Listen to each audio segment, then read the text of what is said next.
سلام پدرام جون. سلام. خوش اومدین. ممنونم. من روبوسی نمی‌کنم، من یه ذره سرما خوردم. دستام یه ذره کثیفه. میرم میشینم. خب پدرام جون کاروبار چطوره؟ کاروبارم خدا رو شکر بد نیستش. اونور خب من میرم اونور میشینم. جام نیست بشینم، میشه اینجا بشینم؟ شما نمیشین اینجا دو نفر؟ چرا من لاغرم اینجا جا شما میشم. شما اینجا نمیشین اینجا بابا من لاغرم. آخر هفته مهمونی میخوام برم. چقدر خوب، خوش بگذره. همه کاپلن اونجا، من تنها. میای بریم؟ خب دیگه اونجا پیدا کن یکیو.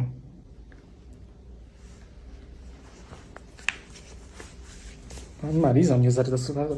یه سلفی با هم بگیریم. من اصلا خوش عکس نیستم اتفاقا. شما تنهایی برین تو آینه سلفی بگیرین خیلی بهتره. راستی غذای مورد علاقت چی بود؟ من خیلی غذاخور نیستم.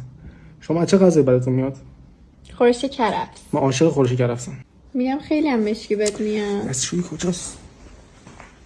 پدرام میگم آخر هفته دیگه میخوایم بریم شمال با دوستامون. خوش بگذره بهتون. نمیای یعنی؟ من مثلا ماشین ندارم. خب ماشین هست. من پولم ندارم یه خب ذره. پولم هست. مثلا شمال خوشم نمیاد.